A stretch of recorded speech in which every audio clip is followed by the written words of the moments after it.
tuning in to another of Course in Miracles with Anna and Greg and Holy Spirit here on a Sunday evening, which has been entitled Transforming Relationships Through the Principles of A Course in Miracles. Did you know that you could take any of your relationships, and if you apply the principles that the Course teaches, I love Matt's reminder in class today that we don't need to understand how the principles could work or how this could possibly help or any of that. We just need to follow what it says to do and apply it in our relationships in our life. And what will happen is our experience, and we can certainly testify for that in our life, our experience will reflect the ideas that we're implementing. And they will prove to us that the ideas are true. Yeah. The application of the idea, the use of the ideas, that's what proves to us that they're true. So instead of wasting time trying to figure out whether what A Course in Miracles is saying is true or not, just use them and then you'll know whether they're true or not. Right. All right.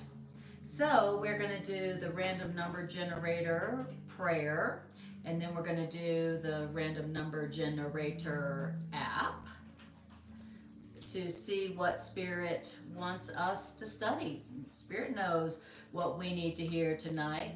Spirit knows what you need to hear today or tonight whenever you're watching this. And Spirit is quite the amazing, miraculous genius at knowing exactly what everybody needs to hear, exactly when everybody needs to hear it. Now, I can't say that about myself, and neither can Greg, but it has, that has been our experience when we put Spirit in charge of what and where from A Course in Miracles that we study, that it's spooky, spot on, weirdly, where everybody says, that was just for me, that was just for me today, that was exactly what I needed today. We hear that all the time. It's just like the daily lessons, the same thing. The other day I was reading 69 yesterday, and I knew that my day would be full of what the lesson is, which is my grievances, you know, my judgments, my opinion of how things are going. My grievances are hiding the light in me, or you could say my judging is hiding my joy and happiness.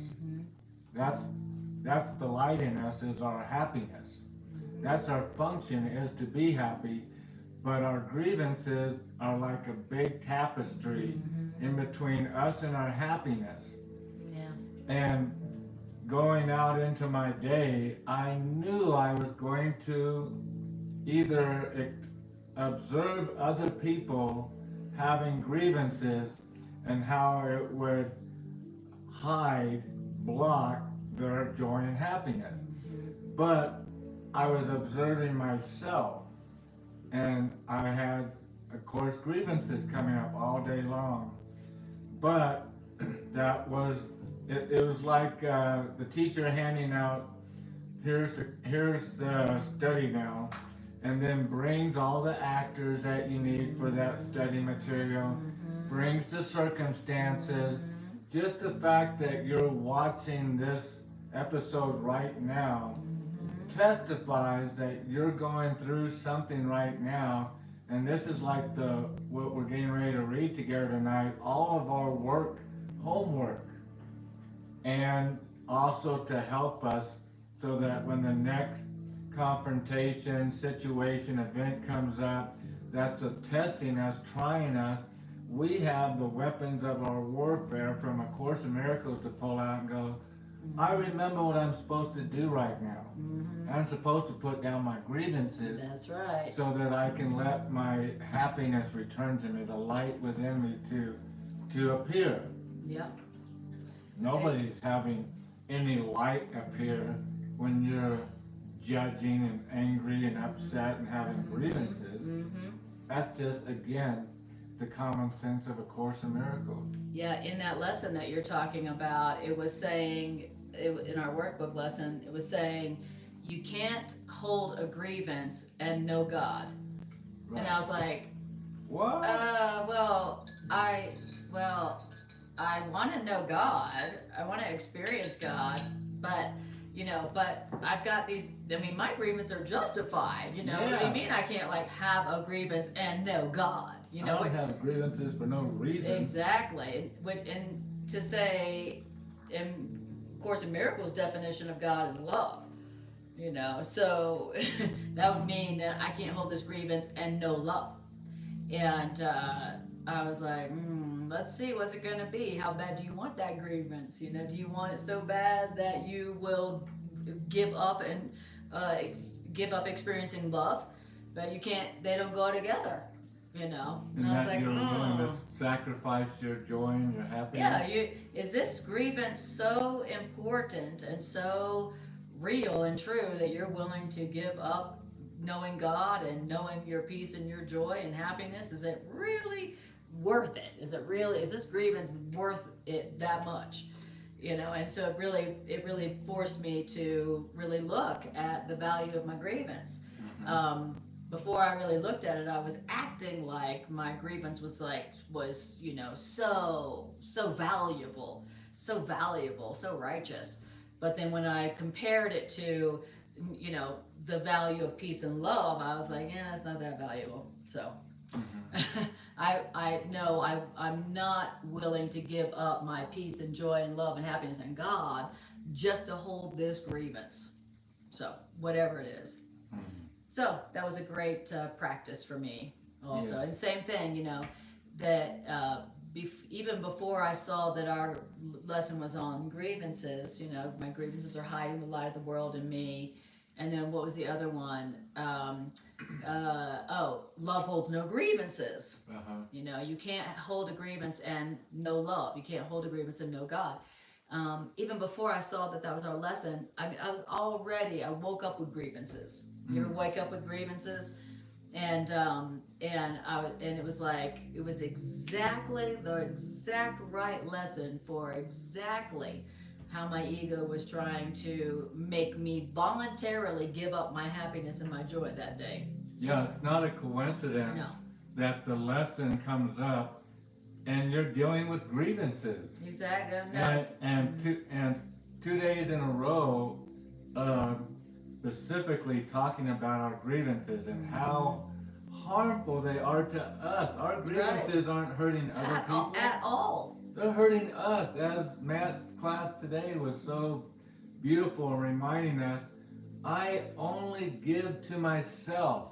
All I give is given to myself. Yeah, it's not a selfish thought, it's a reality. That's right. If I give good, I get good. If I give hate, I get hate. Mm-hmm. If I give grievances, which is judgment and condemnation, which is an attack, anything but love, then I get attacked.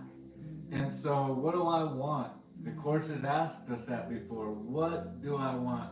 The teacher of God sits down after a while in their journey and asks himself the question, sorting everything out and saying, what do I want? What do I want to keep and what do I want to let go? Well, I want to let go of my grievances. Yeah. But this week, I've been shown by Spirit that you haven't let go of your grievances, Greg. And that's why these circumstances are coming up to demonstrate and show you that you're still holding attack thoughts about yourself, not about others. They're showing up to show you, Greg, that you're still holding these attack thoughts about yourself, because as you give to them, so you think you deserve and are rightly giving to yourself. There's a part of us, the subconscious mind, call it whatever you want, the higher self, the loving self, that knows these principles, that knows as I give, I get back. And because there's a part of me that thinks I deserve punishment, it coincides with the truth and gives me punishment, gives out punishment to give me punishment back. And so I love that the Course does this. It's in our daily lessons. It's walking with us day and night. It's always bringing us the the curriculum that we need, the people we need to deal with, to see our own mirror of our inward condition. And tonight will be no different. That's right. We're gonna ask Spirit to give us the direction which we're confident will lead to peace. I'll tell you what, when I was going through my lessons about condemnation, I was not in peace. But I knew so well that it was happening because this was the lesson in the middle of the storm. I knew the storm was there, and I had done the lesson 3 times before I even really went out into public. But I felt like, okay, I know it's coming.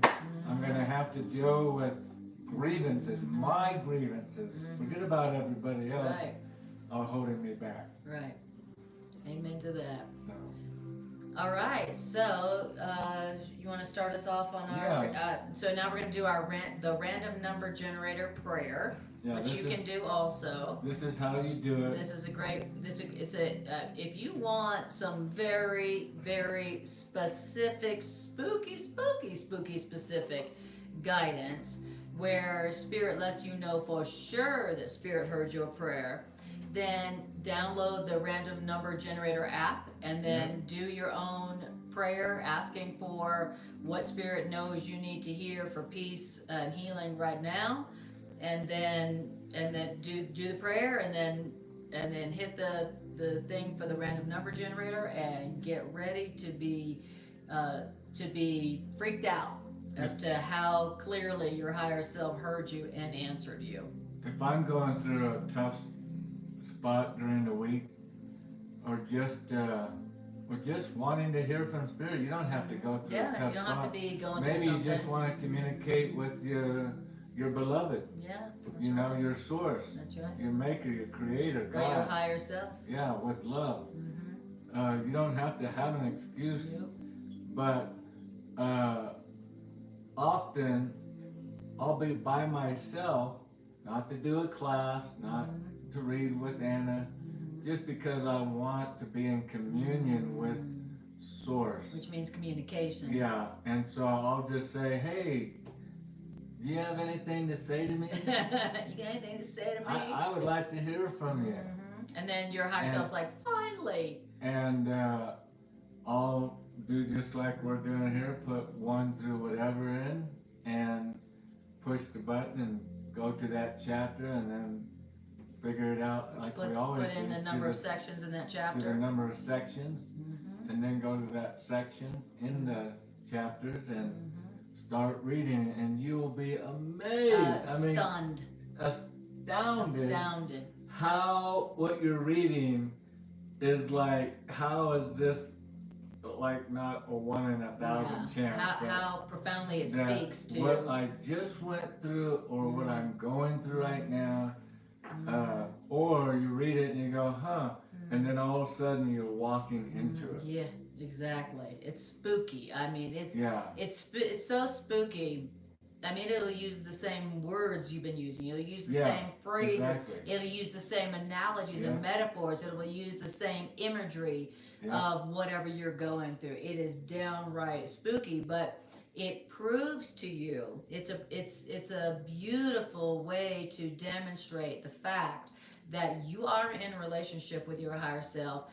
You and your higher self are in constant communication. Your higher self is always speaking to you. The Course in Miracles says God is speaking to you all through the day. All through the day. God and your higher self are speaking to you all through the day. And not only speaking to you, but listening to you. And what happens when you do the random number generator prayer process proves that to you, that you are in constant communication with your higher self and with your creator. And it just demonstrates it. So yeah. And Anna and I were both going through something with our parents. Coincidentally, both of us. At the same time. And then we did the random number generator prayer. Or no, we just went into reading. But no, it was a continuation. It was both, because we came across it while we were doing our reading, as we're reading through the book together. And then we did the random number generator, and it pulled up the same section. And it kept saying the word Parent. Your parent. Like over. how often and does it the was Course in Miracles using say it, parent? And it was using it not so much talking about parents, but as an example of a like a word picture. A relationship. Yeah, in a relationship. And it was using the parent as the example. And that was what both of us were going through. And we were saying parent all week, talking about it, parent. And then just by chance, coincidence, total non-coincidence. You just, when the random number generator prayer, all it is you are putting your trust, and it's almost like you're just surrendering to Spirit and saying, I want to follow you. Yeah. And when you do that, Spirit, as the Course says, waste no time. Comes into your relationship and takes the reins and says, come on, let's go. Thanks for asking. I've just been waiting for you to ask. Yeah. I was just curious if there's a way for us to see easier the chat, because Irene says, yeah. After we do the random number, I'll put mine on too. Okay, great. Okay, so that we can see what people are saying. Yep. All right. Wonderful. And I see, Irene, soon, Irene, I'll be able to see what you're saying. So, all right. All right, there we go. Maybe it's there. Oh, perfect. Thank you. Okay, a little bit, because we want to see what we look like. Of course. Hello. Okay, Tricia says, hello, my loving family. Hi, Tricia. Hi, Tricia. Lovely. And hi, Irene. And Irene. Hi. Irene Does said, this absolute thing seem to happen? I don't really see the connection. I.e. Experiencing difficult times, but only that it can show the guilt that I carry due to what I've been taught. Right, and then she says, sometimes I feel that a doormat to ACIMs is the sense that whenever anything is off in my experience, it's due to my ego. It's exhausting. It's like no matter what I do, I'm wrong.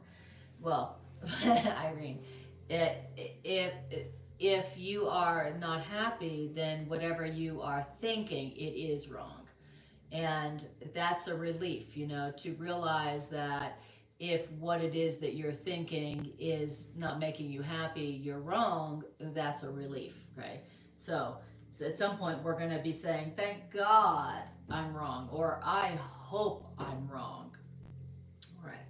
So, if you don't like the way you feel, then it's a good thing to be wrong. You don't want to be right about what you're thinking that's producing unhappiness. So, and as soon as you're thinking in accordance with love's mind, then you'll be right and happy. So, okay. So, do you want to start us off on our random number generator prayer? Okay. All right. Okay. I'll do the music balls. There you do. Okay. I'm going to close my eyes and get that image out of my mind. All right. Okay. Spirit, we love you so much. We appreciate you so much that just like this, just quickly, without putting 2 quarters in the jukebox or anything, I can call on you and I can be with you and ask anything of you instantly. I can take this with me anywhere I go. Everywhere I am, I have the power and the ability. And this is why I believe it was said, all power in heaven and earth has been given unto me. Because I have access to all power in heaven and earth just by asking. And we're asking right here, right now, that you know the hearts of everybody listening. Those that'll be tuning in days and weeks and months later. Years later down the road, just coming across, coincidentally they think, and the message that they need to hear, we need to hear, that I need to hear, right here, right now, while the listener is listening. And it will be perfect for what they're going through if they want to trust the ideas that are being presented and apply them into their life. And we're confident that by doing this, that by following you, that these ideas, your leading, your curriculum, your instructions, your guidance will indeed, in fact, lead to peace. And peace is always our joy and our happiness. So we thank you so much for what you're about to lead us into, and give us some your deep understanding, not just some anybody's understanding revelations into deep things of God, but your understanding, and that'd be deep enough for any of us. Yeah. So we appreciate it and thank you. What he said. All right. Yes. Okay, here Your we go. beautiful fingers here. Okay. Let you do it. 12. 12 is the number. Yeah, we haven't done 12 in a while. Yeah. Let's see And what look 12. at right here. Beautiful. I got it. Can you see Okay. it? Number 11. There- 11 sections. There's 11 sections, all right. So we put 11 sections in there. And, Ooh, 11, 12, 11. 11, oh, 12, 11. Yeah, 12, 12, 11. 1, 2, 1, 1. Mm-hmm. 12, And that will 11. be the visible and the, let me get my glasses. The visible, let me get my The glasses. visible and the invisible. The visible and the invisible. What can be seen and what can't be And will seen. you show them the book that we're reading from? We're reading from the purple annotated, Which is the original dictation that came through Helen Schuckman. right, And with some notations from has, Robert Perry. Exactly, the notations from Robert Perry, which you can choose to read or not. I just love the idea of reading what originally came through, what originally was written down when Helen was hearing the voice of the author authoring her what to write. So no words are left out, That's right. and I love that. And there's a few different versions of the original dictation. There's a book that has a black cover with a string of white pearls. Yeah. And so it's basically any edition besides the blue covered edition. And now, listen, 12 only has 10 sections. Are you in the blue book? No, I'm in the original edition. So, Well, let's see. About yeah, well, we'll see about that. So, See, chapter this says 12. 11. Isn't that interesting? 11. And what's the name of the visible? And the invisible. Oh, okay. Well, that's 10 in this edition. So yes, okay. So in my Kindle version, it's 10. In this book version, it's section 11 in chapter 12. Now. And remember, my Kindle is a little different than your Kindle version. I know, it's crazy. I know. So now in the blue covered edition. Greg is going to see if he can find that in the blue covered edition. Well, And the 12 in the blue only has 8 sections. So I don't, but it might be in there somewhere else, you know, like that's sometimes right. it's in a cameo. Or, exactly.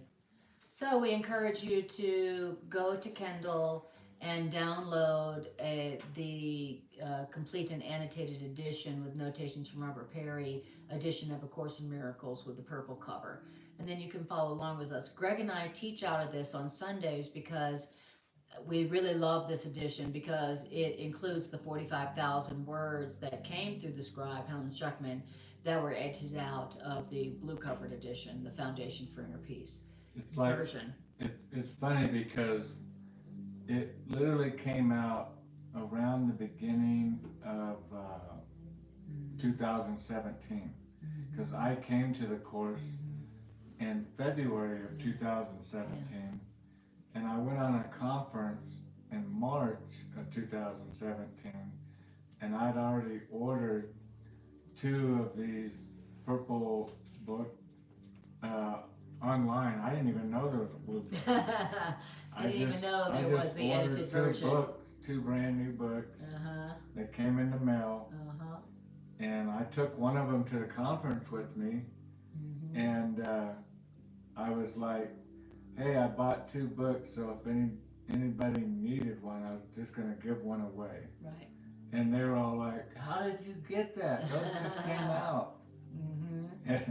And it was You're like, I was what? just within There's another weeks version? of ever hearing the Course in Miracles. Mm-hmm. I just literally came Mm-hmm. to A Course in Miracles. All right, I love the first sentence that we're reading tonight. Okay, and I see where we are in the blue covered edition. Okay. Okay, so it's chapter 12, section 8, section 1. So it's 12, do you really 8, believe you can 1. kill the Son of God? Okay. That's the first sentence. All right, so it's 12, 8, 1 in the blue covered edition, Foundation for Inner Peace. And it's 12, 11 in the original dictation book. Okay? All right. And the way I found that is I just highlighted and then copied the first sentence of this section, and then I went to the blue covered edition and put it in the search bar, and that's how I found it so quickly. So, here we go. It's a very interesting first question, okay? The Course in Miracles teaches through questions, okay? Good teachers teach through questions because questions hook the mind. And the first question in this section, it is, do you really believe that you can kill yourself or another? Do you really believe you can kill yourself? Well, Do you really believe you can kill yourself? In this world, or another? 100% yes. That's why everybody's carrying guns around. Good answer. And that's why we also feel so guilty and afraid. Yeah. You know, because we think we can be killed. Yeah, we think we can kill and we think we can be killed. But the author is so funny, so cagey. Do you really think you can kill yourself? You know, do you really think you can kill a child of God? Yeah. Wink. And you're like, you can't? You can't? Well, you can't kill a child of God, but you can kill me. Yeah, well, that same thing. Yeah, well, we don't believe it. Exactly. That's why we need A Course in Miracles. We don't need A Course in Miracles because we already know the truth. We need A Course in Miracles because we don't. So it says, so the author asks us first a question. Do you really believe that you can kill yourself or another, a child of God? Well, because the Creator has hidden the Creator's creation safely within itself, which means our Creator has kept us, God's creation, far away from our destructive thoughts. My Creator has kept me far away from my destructive thoughts. And the Creator has kept my brothers and sisters far away from my destructive thoughts. Wow.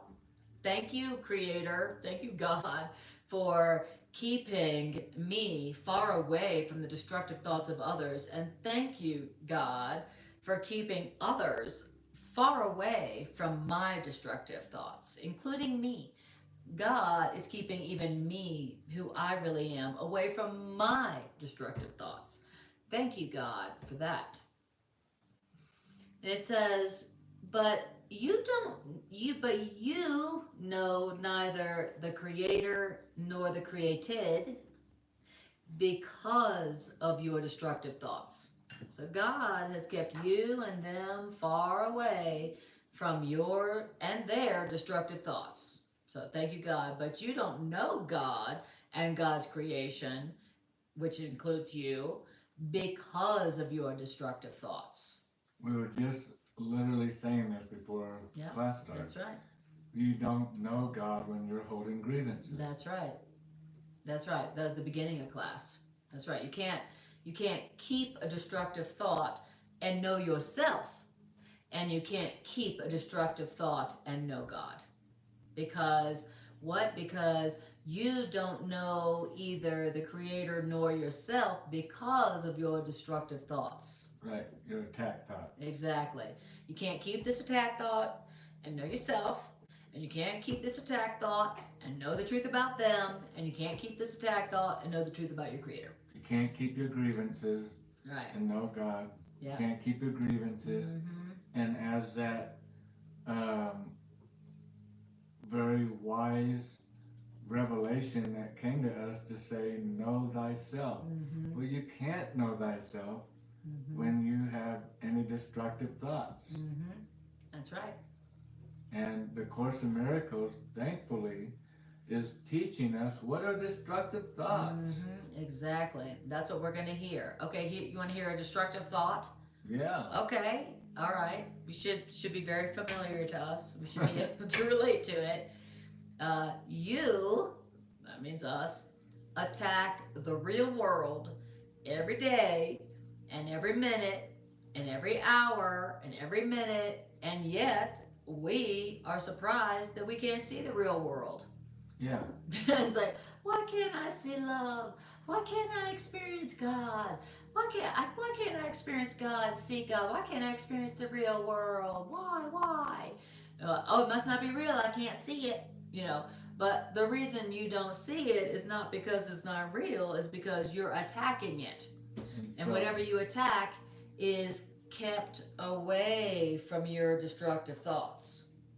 Right. To protect it. Exactly.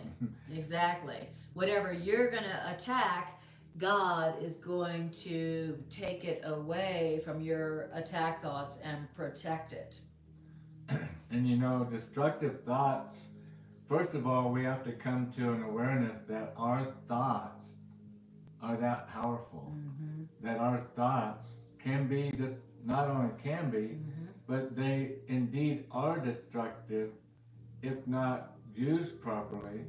And what we're hearing here, really sounds insulting, but come on, it's the truth. Every hour, every minute, all day long, we're having destructive thoughts, which means to me that I'm having thoughts that I'm not taking to Creator.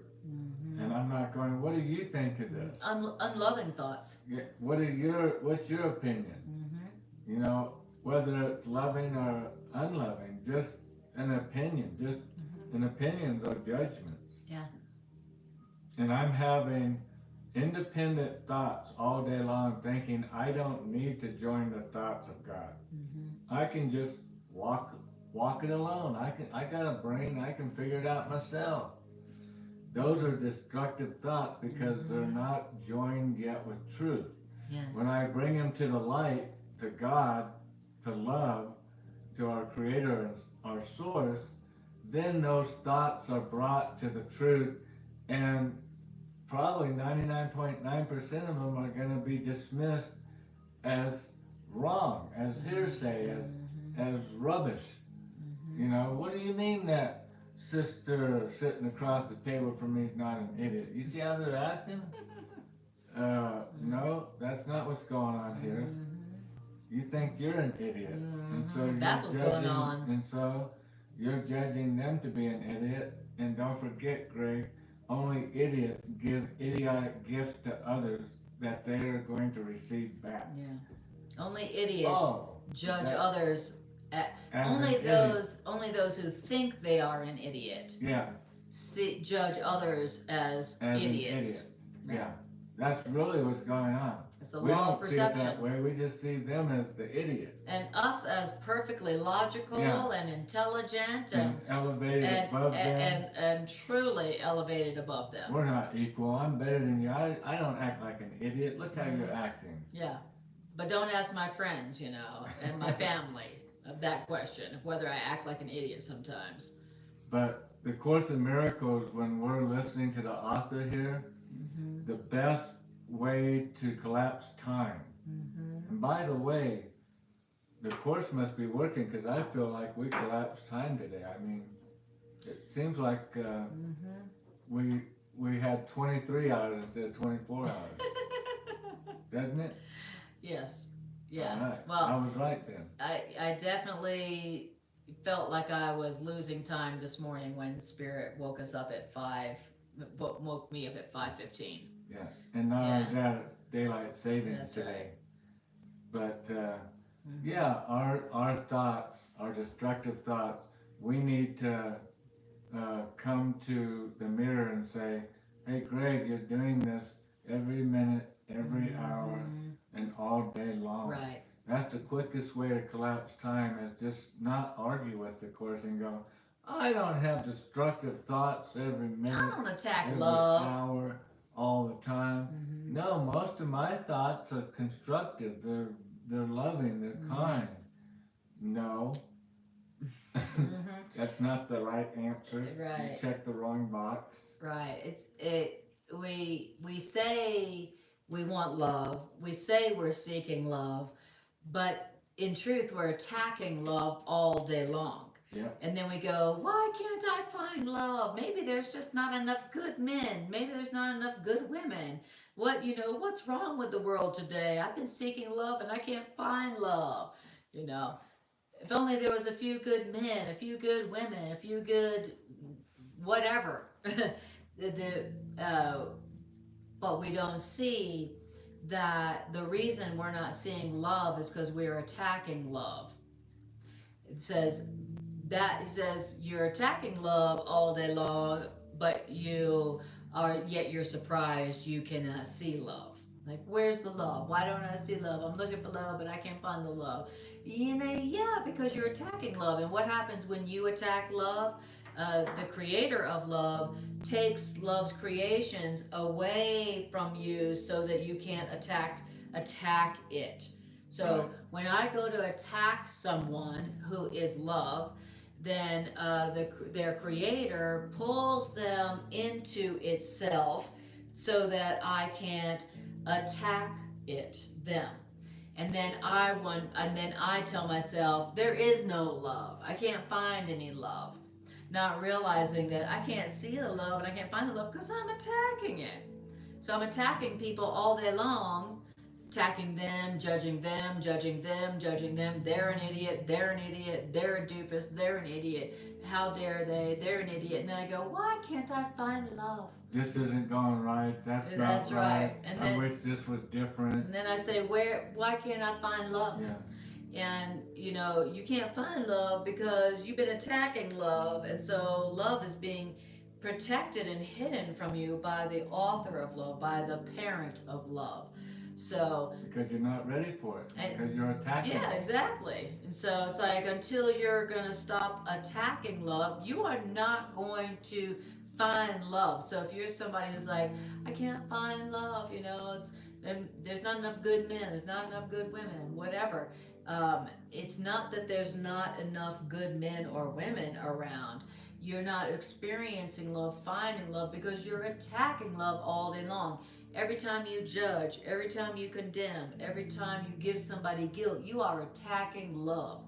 You are attacking the creation of love, and love is taking that creation away from you to protect it from your attack, according to A Course in Miracles.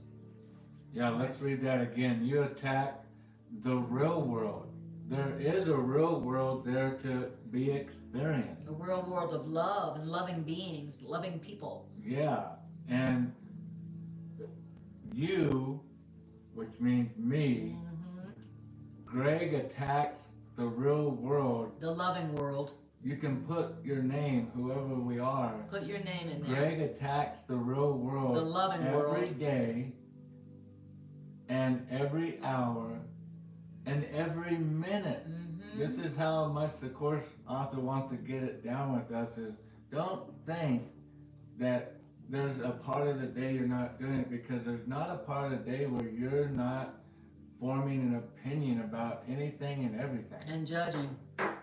That's what an opinion is. Yeah, judgment. And yet you are surprised, Greg, that you cannot see the real world. The loving world. The loving world. The world of joy, the world of peace, the joy of happiness. You can't see that world. You just see a world torn up, separated, fighting, in anguish, hungry, at odds with each other, because it's what we've been feeding the machine. You feed the machine with attack, and all you're gonna see is a world of attack.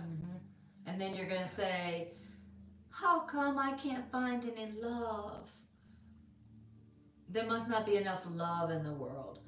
Oh, there's plenty of love, but you ain't gonna see it, that love, if you're attacking love all day long. And every time you attack another, you are attacking love. When you attack someone, you are attacking love. You're attacking the loving world. You're attacking the real world. That's what A Course in Miracles is telling us. And sorry if I say the name wrong. Greetings to you, Pasquale. Pasquale. Pasquale. Okay. Yeah. Punta Cana. We went to Punta Cana when we were in Mexico. Oh, okay. Yeah, we looked at that really nice. That was down at the southern tip of. Yes. South of Sol. Oh, wonderful. Yes, it was wonderful, beautiful. Well, welcome to you. Lovely to see you, Pasquale. Lovely. Lovely. Says, how are you, friends? We are doing even better now to be joining in truth and sharing it with you. Yes. Lovely to meet you. Welcome to our class, Pasquale. Beautiful. Love that. Okay. Yeah, remember that house that we went to look at that we saw the preaching whales? Kind of like the concrete house on top of the hill. It wasn't a house. It was like a house apartment. Where we had the amazing view onto the ocean and we saw the whale breaching. Anyway, beautiful place. All right. So then it says, so you attack the loving world every day and every hour and every minute, and yet you are surprised that you cannot see the loving world. There's a loving world. Wait a minute. There's a loving world? There is? Where's the loving world? Well, you just can't see the loving world because you're attacking the creations of love every day, every hour, and every minute. Okay? So don't say you can't find love and experience the loving world. You can. You just can't experience it and find it and see it while you're attacking it. Now, in other words, if you seek for love to attack love, then you will never find love. Because if love is sharing, how can you find love except through itself? So in other words, I'm looking for love, but I ain't giving the love. And then I'm wondering, why don't I experience the love? Oh, there must be not enough love to go around. So it's interesting that we're all seeking for love, right? We're like, oh, I'm looking for love, I'm looking for love, I'm looking for love. I'm looking for love, I'm looking for love in this, I'm looking for love in them, I'm looking for love there, I'm looking for love here. But we don't find it, not realizing that the reason we're not finding it is because we're attacking it. Like for instance, let's say we're looking for love and you find someone, oh look, here's someone to love. What's the first thing that we do with that person? Well, after a while, of course, we attack them. We start correcting them. Which means attack them. Yeah. So, we don't do it in other words, usually. We're seeking for love in order to attack love. Like I'm just seeking some love. I'm seeking for somebody who I can then attack, which means I'm seeking for someone who will let me give them guilt, which means I'm seeking for somebody whom I can attack, but they will take it because I call it love. Well, we call it a relationship. Exactly. So if you're seeking for love to attack, if you're seeking for a loving person so that you can attack them, you are never going to find love. And that's what we do. I'm seeking for love, and as soon as I find it, I start attacking them with guilt, trying to change them. If you were different, I'd be happy, but I thought you loved me, but now I'm attacking them. And he says, if you're seeking for love, in order to attack that love, you will never find the love. Because if love is sharing, how can you find love except through itself? So I'm looking for love through something besides love. Like I'm looking for love through guilt. Like, I'm going to give you guilt. I'm looking for love. So I think if I give you enough guilt, then you'll stay with me and give me love. That's ridiculous. That's what we do, and then wonder, well, how come I don't experience love? How come I don't have a loving relationship anymore? Because you were seeking love in order to attack that love. You were seeking for love, and then once you got that love, you attacked it, and then you're wondering what happened to the love. Where'd the love go? You're telling yourself it's because because of something they did. No, if you seek for love only to attack that love, you will never find that love. You only experience love by giving love. We've learned that I experience love by giving somebody too much guilt, so much guilt that they won't leave me. That is not love. You do not find love by giving somebody guilt. You do not find love by giving someone attack. It's the oldest principle in the world. You can't get a lemon from an apple tree. Mm-hmm. You only get what you plant. Mm-hmm. And that's why we're hearing here, for if love is sharing, in other words, you could say, if love is giving, Mm-hmm. or you could say, for if love is receiving, Mm-hmm. Giving and that's what receiving sharing is giving and receiving. Yes. The same thing. Right. If you're sharing bread, everybody is sharing in the bread. Right. They're not sharing in bread and something else. Right. They're sharing in what is being shared. Mm-hmm. And if you're not sharing love, you're sharing guilt, condemnation, hate, Mm-hmm. control, trying to control them. Love is not controlling. That's right. And there's no way that if you're giving love, that you're not going to receive love. Right. That's the law. But we are giving something besides love called control and guilt, but we call it love. And then we're surprised. How come you don't give me love anymore? How come everybody treats me this way? How come everybody treats me like this?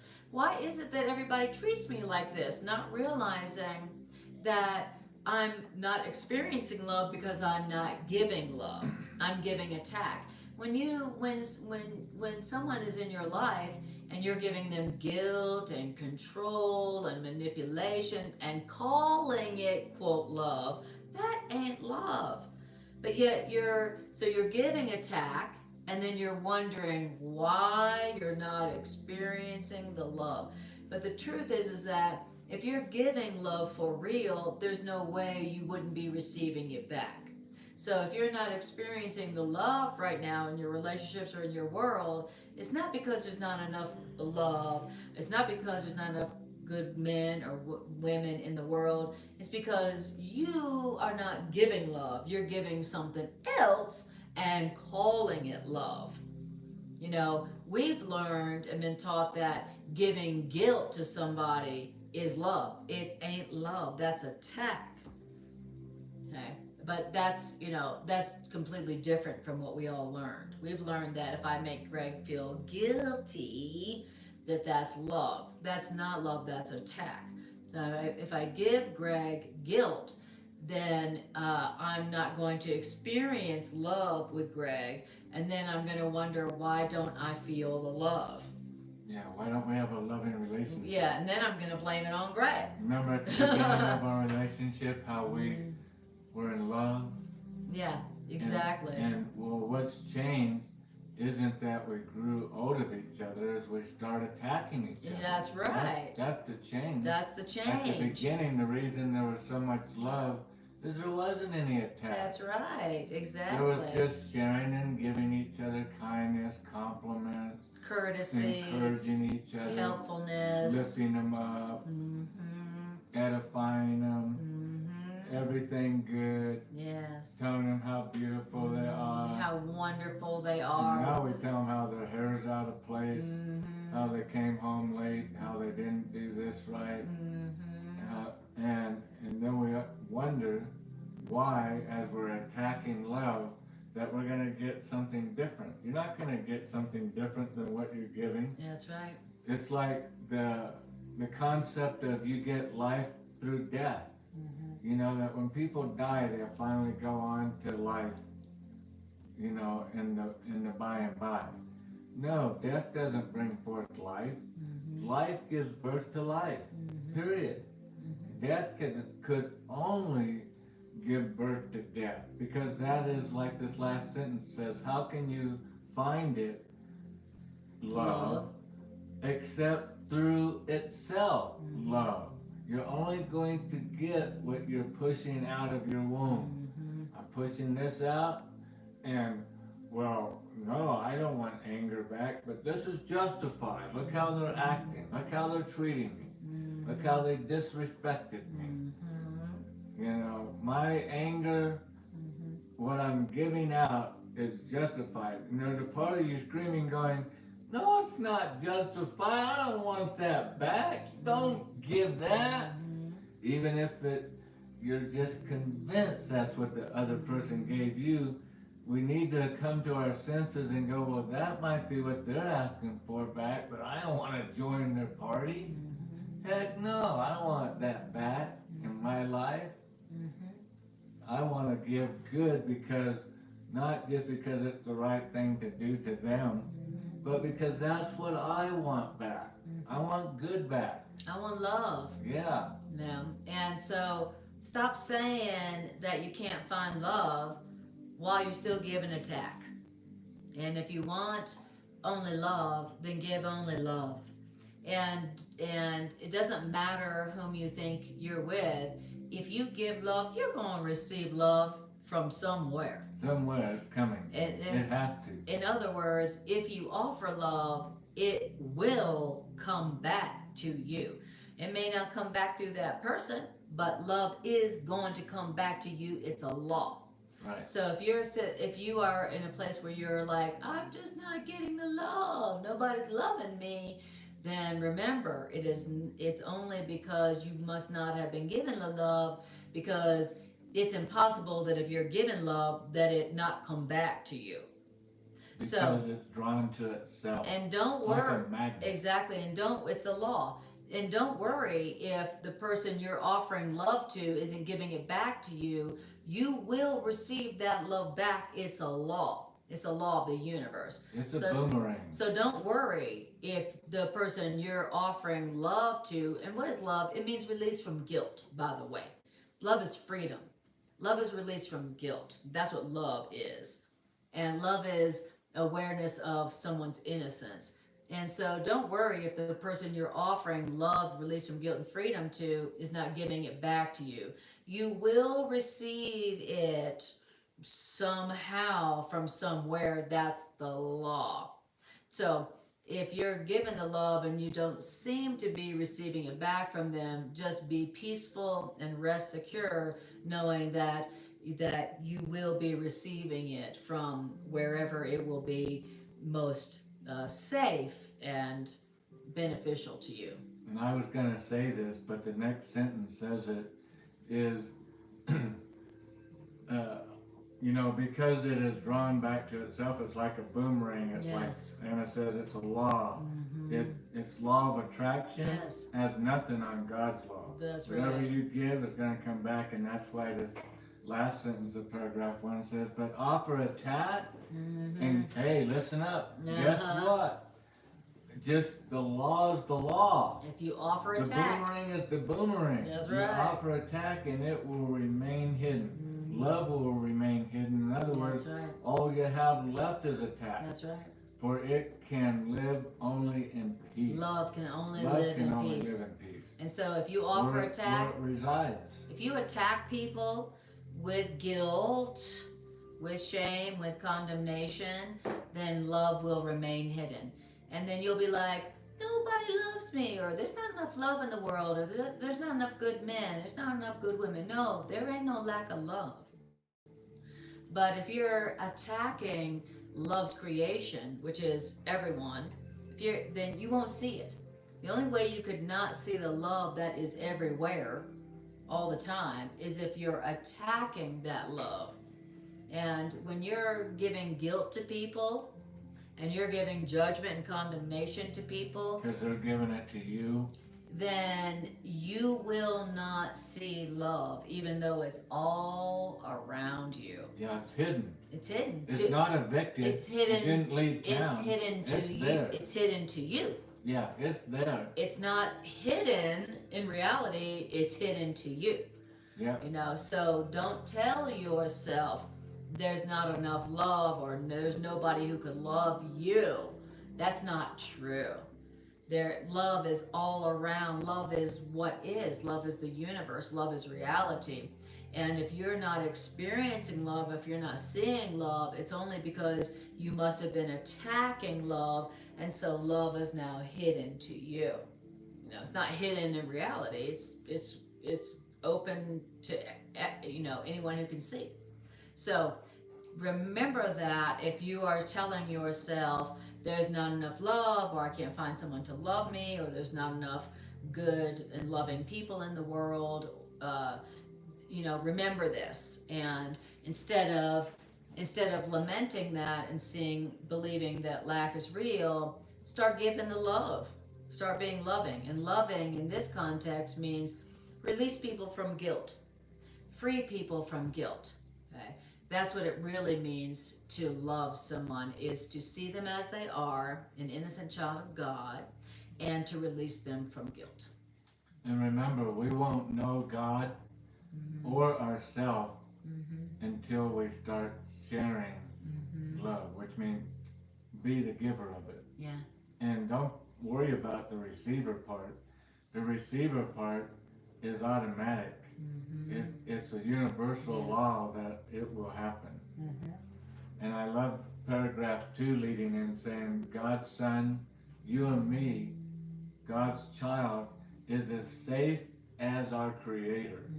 In other words, think about our Creator. Our Creator, every minute, every hour, all day long, some of its creation is attacking it all day long. God is going to bring the woes of heaven. The wrath of God is coming, projecting, attacking God constantly, and God isn't sitting there going, oh, I need to act on this. All this, telling people that I'm a certain way that I'm not, and God's going to do this, God's going to do that. I never said I was going to do those things. What are people saying that I'm that way? I should go smite them down. No, God doesn't do that, because God doesn't want to be smited down. So God's not going to do something, and, because God applies to God's own laws. God's not going to smite somebody to only be smited back. No, God knows the laws. God's just giving love. No matter what we're doing, no matter how we're projecting, no matter how we're falsely saying God is, all these attacks are not affecting God, because God is not joining that circus, that parade, because God knows what God wants back. God only wants happiness back. God only wants joy back. So God only gives joy. God only gives happiness. God only gives love. God only gives peace. God only gives kindness. Why are these all the attributes of God? God only gives patience. Why? Because God receives all these things all the time, because this is all that God gives. God doesn't even dream of giving anger away, knowing how ridiculous that would be to put in such a request. Why would you want something that you don't want to experience? Exactly. And so the truth is if you offer love, love will come to you. Yes. That's the law.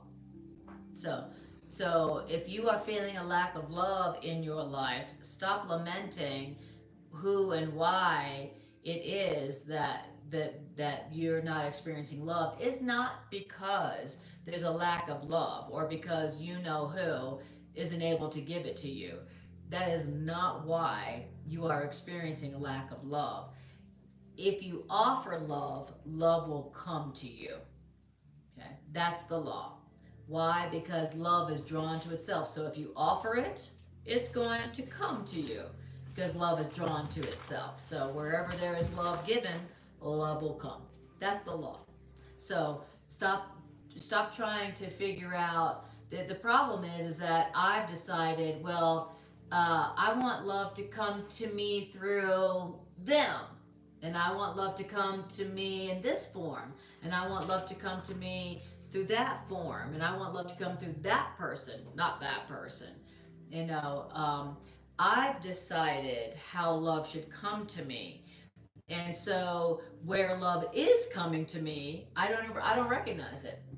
But the truth, but all we need to focus on is if I give it, I'm gonna receive it. So don't worry about who it comes to you through, when it comes, how it comes. All you need to think about is if I want more love in my life, I need to give it. I need to give it. I need to give freedom. I need to give release from guilt, and then I will experience it. And since it's love, it doesn't matter whom it comes through. It doesn't matter what it comes through. It's love. It's gonna be good. It's gonna satisfy you. And we only block that by deciding who it has to come through and when it has to come through them and how it has to come through them. That's how we block it. Whereas the law is if you offer it, it's going to come to you. All right. Beautiful. Okay. But if you offer attack, then love will remain hidden because love can only live in peace. So there. Hi, honey. Hi, honey. Welcome back to love. Spirit. Get some love. Get some love. All right. Okay. The truth is that God's children, us and everyone, is as safe as our Creator because we know our Creator's protection, which means we cannot fear. Our Creator's love holds us in perfect peace, which means needing nothing. And because our Creator's love holds us in perfect peace and we need nothing, we need ask for nothing. Why? Because we are as far, because who we really are, because we are far from us, whose self we are, for we chose to attack the children of God. And so the children of God disappeared from our sight into our Creator. So when we attack the children of God, then we will not see the children of God. So when you attack other people, you won't know them. When you won't see them. When you're going to give guilt to other people and attack them and condemn them and judge them, you are not going to see them. You're not going to know them. Because as soon as you try to attack and condemn and judge others, their Creator is going to take them and pull them into itself so that you won't even see them. That's how it works. Now don't forget, we view attacks as, what we said to somebody, or how we treated them. But this section started out with talking about our thoughts, our destructive thoughts. These are our thoughts. We need to harness our thoughts and be aware of our thoughts. And, just because you didn't say something out loud and act on it, those thoughts attack thoughts that you're having about this person, they need to be corrected. It's not okay just because you haven't said anything, Right. but you're sitting there and you're just looping these thoughts about what an idiot this person is. I wish they would change. I wish they would be different. And those destructive thoughts that we're having all the time, day in and day out, are what we're talking about in attack. Getting down to the root of it in our mind. Because I know when I'm reading, as the Course is talking about attack, I look at it as, things that I said, how I treated somebody. And that's why the thoughts are so crafty. We don't realize how powerful all of our thoughts are, what our thoughts are doing to our experience. Our thoughts are giving us a destructive experience or a wonderful experience.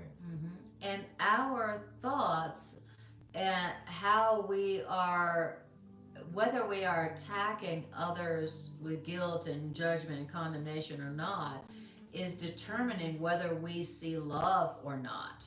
You know, we think love is something like, oh, somebody in a body, you know, comes into my life and wants to do for me and wants to be with me, and you know, but the truth is that we're the ones who are attracting love into our life or repelling love out of our life, and we are deciding. And we don't realize that we are experiencing a lack of love because we're attacking love. And what do you mean I'm attacking love? Well, when you judge people and you condemn people and you give people guilt, you are literally attacking love. And then you're wondering, why don't I have love in my life? You know, where we attack each other in our relationships, and then when they leave, when that relationship leaves or breaks up, we go, what happened?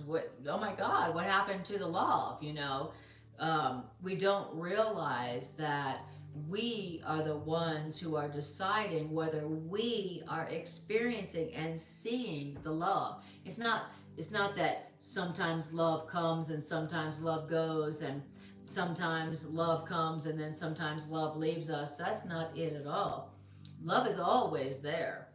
But if you attack people with guilt and condemnation and judgment, then you will not see the love. Even just from our thoughts. That's right. And it's not because there's a lack of love or that somebody took that love and ran away with the love.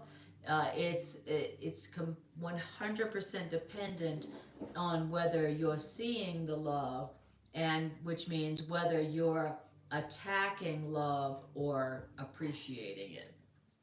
So, boy, that's some serious self-responsibility when it comes to the experience of love. Like, are you experiencing love in your life right now? Or do you feel like there's a lack of love? Or do you feel like that someone stole the love from you? Or that, you know, there's not enough love for you?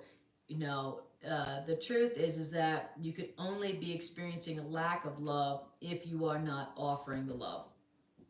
Think of the world that we've created. Is not only do we not see the real world, the world of the loving world as Creator has presented for us in the day, but we don't even see the real people around us. Same thing. So, and we don't know ourselves, and we don't know Creator. We're in just huge bubble of denial of everything, of all things. We're not having a real reality. We're living in an illusion, being totally deluded by our giving. Our giving what isn't real, what as it says here, for you chose to attack your brother or your sister, and so what? You don't know them. You don't know them. They're hidden from you. That's right. And their higher self, who they really are. Yes. Their God image person, their innocent that you originally fell in love with. That really is there. That really is them. You do not see them. You don't see them. You don't see the world around them. You don't see the real world. You don't even know yourself. You don't know your Creator. But we sure are mouthing off a bunch of judgments and opinions. It's like it's about nothing that we know. I mean, we say it all the time in our relationships. We say, well, they don't love me anymore. You know, they don't see me anymore. They don't love me anymore. They don't love me like they used to. Not realizing at all that who they really are, we don't see anymore because we've been attacking them, which means we've started judging them. It's, you know, unfortunately, that's the way it goes. That's a bad habit in our relationships, where the longer we're together, the less we see each other. Isn't that right? The longer you're with somebody, you say, well, they don't see me anymore. Well, because the longer you're together, the more you're apt to attack one And another. which means judge each try other. to control each other and try to change each other. It doesn't Which matter if means you're the less living love you together. offer to each other. It seems like the longer we're in relationships, the less love we offer each. Have you ever noticed that? Like when we're first dating, we're like, we give each other all love. But it's like the longer we're together, we're like, the more chintzy we are with the love. Chintzy, cheap, you know, not giving the love. And then we go, well, they haven't loved me for years, or they don't love me anymore, not realizing, no, you haven't been loving them or knowing them for years. And that's what we call normal. And it's not normal at all. But you can't, if you're attacking the people you're in a relationship with, you're not going to know them. It's like, when you're in a relationship and somebody's attacking you with guilt, what do? You start hiding more of yourself, and you start hiding more of yourself, and you start hiding more of yourself. If you feel like your partner is going to judge you, is judging you, giving you guilt, are you going to be more forthcoming with your thoughts and your feelings and who you are? No, you're going to start hiding more of who you are, more of who you are, more of who you are. You're not going to show who you are to someone whom you feel is attacking you and giving you guilt. So in other words, you can't be giving guilt and attacking the people you're in a relationship with and think you know them. You're not going to know them because they are not going to show themselves to you. And that's what it's saying here. You can't, if you're not offering love to another, you will not know them. You'll say you do, but you won't. So it says, thank you. It says, the truth is that they whom you are attacking, they are far from you whose self they are, because you chose to attack them. And when you chose to give them guilt, guess what? They disappeared from your sight into love, into their creator. So when you attack people with guilt, they're going to disappear from your sight. You're not going to know them at all. So it's true. So when people attack me, I withdraw from them. They're not going to know who they're not going to know my thoughts. They're not going to know my feelings. They're not going to know my hopes and wishes and desires. When you attack people, you will not know them because their true self will recede from you back into their creator.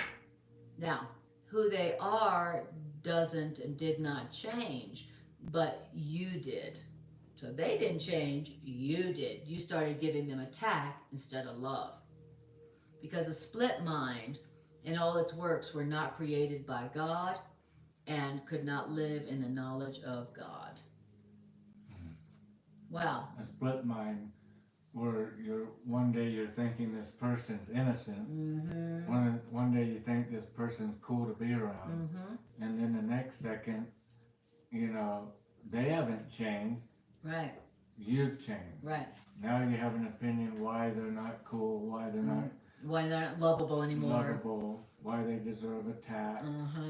And that's a split mind. And a split mind, could not live in the knowledge, which is understanding. Certainty. Knowledge is living in the real world. Yeah.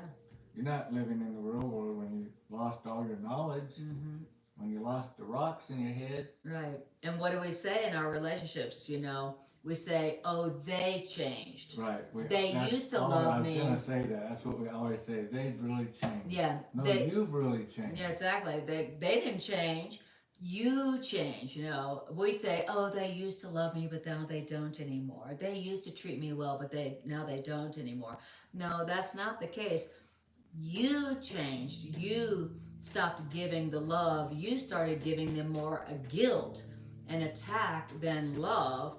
And that's why you don't know them anymore. It's not that they've changed, it's that you don't know them anymore because you didn't want to know them. You attacked them. Instead of giving them love and trying to understand them, you gave them guilt. Yeah, at the beginning of the relationship, you didn't do that. You gave them compliments. You encouraged the other person. You lifted them up. You told them, hey, that's wonderful. Tell me more. No, I'm really interested. I want to hear about it. Right. And who's changed now? Down the road, now it's like, well, why would you do that? Why did you do that? You're not encouraging anymore. You're not uplifting anymore. You're just always correcting, putting down. So there's a stark contrast in the relationship, but look at ourselves, how I used to act it before in the relationship. And look how I have changed. Right. I wasn't doing all this judging and condemning, controlling at the beginning of the relationship, but I sure am now. And then I say they're the ones that changed. Exactly. What a trip. Yes, what a trip. That's why I always say that A Course in Miracles is the ultimate relationship manual. I mean, it is the ultimate relationship psychology.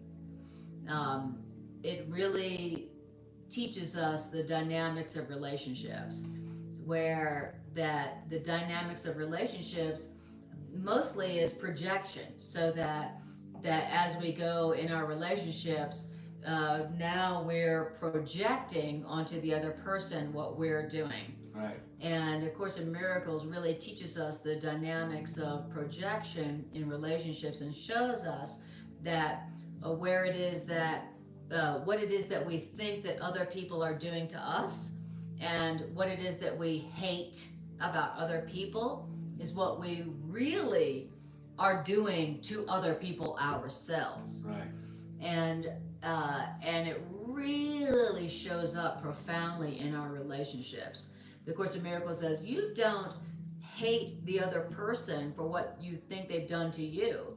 Ultimately, you hate them for what you think you are.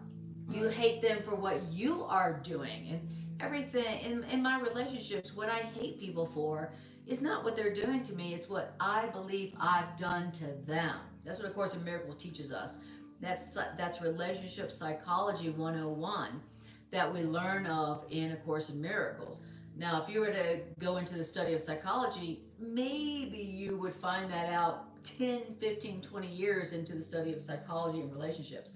But A Course in Miracles tells you that right off the bat. You don't hate them for what they are and what they've done. You hate them for what you think you've done to them and to others in the past. Now, of course, it always comes in a different form through them. Right. But the underlying story is it's the same guilt. Why are you always late? Well, I'm projecting onto them because I'm always late. I feel guilty about being late. I'm late with other people. And then somebody else comes along and they be late on me. And then all that guilt that I've been, because I've been doing it to others in a different way, in different manner, so I don't notice it. I just notice that you're doing it. You are doing it to me. Right. I would never do that. And then that's projection. I'm projecting onto you my guilt. It makes me subconsciously feel better about me doing it to other people because I just blamed you for it, and now I feel elevated above you for doing the very thing that I secretly, hiddenly in my mind somewhere in the caves down there feel guilty that I've been doing. Exactly. And so, so the truth is that, to do a little recap, because we'll stop here, and because start about 15 minutes late. I know, but I was looking ahead, and it looks like a good place to stop because it's about to go into a whole nother realm. So to recap, what it was saying was that there is no lack of love. in the world, in the universe, Right. at all. And if you are perceiving a lack of love, it can only be because you're not offering love. And the only alternative to not offering love is to be offering guilt, Right. offering judgment, attack, condemnation to others. The law is if you offer love, you will receive the love. That's the law. And so if you want to experience love, then the way to experience that is to offer it, and you will receive it. That's the law. As you give, you receive. Exactly. And this class is about transforming relationships through the truth, through the ideas of A Course in Miracles. And that, if you attack people with guilt or condemnation or judgment, you will not know them. You will not see them. And we all know that's true. If somebody attacks me with guilt, they're not going to know me. I'm not going to show my real self to them. I'm not going to show my true self to them. I'm going to hide from them. And so if you want to know who people really are and you want to be in a relationship with who somebody really is, then don't attack them, don't condemn them, don't judge them, don't give them guilt, because as soon as you attack somebody, literally their creator is literally going to pull them away from you so that you won't really see them. And them too, if you're going to give them guilt, then literally you will not know who they really are. In other words, if you attack love, which is others, everyone is love in their essence. If you attack them, you're attacking love, and so you won't know love. And so you'll be like, where's the love? I'm so lonely for the love. If only I could find some love. There's not enough love. No, there's plenty of love, but you're attacking love. And that's why you don't see the love, and that's why you don't feel the love. But there's not a lack of love. So if you're experiencing a lack of love, then notice what you're giving to others. Are you seeking for love just so you can attack that love? Are you seeking for others and love so that you can attack them as soon as you get them? Well, if that's the case, then you're not going to experience the love, and then you will feel loveless. But that's not because there is a lack of love in reality, or the lack of love in the universe. And when you're aware of your thoughts attacking people, even though you didn't say anything, you bit your tongue. Mm-hmm. You tried to hold your peace, but the thoughts are still there. Right.